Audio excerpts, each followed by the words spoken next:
ஒரு வாணலியில் எண்ணெய் சேர்த்துட்டு பொடியாக கட் பண்ண குடமிளகாய் சேர்த்துட்டு கொஞ்சமாக உப்பு சேர்த்து நல்லா கலந்து விட்டு மூடி வச்சிடணும். சிம்லேயே தான் வைக்கணும்.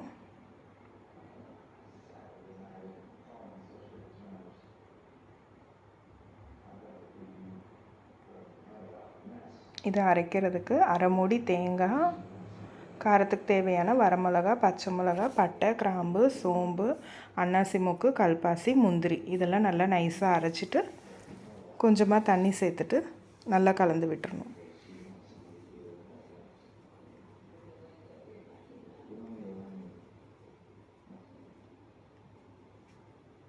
தண்ணி நல்லா சுண்டுற அளவுக்கு கலந்துட்டு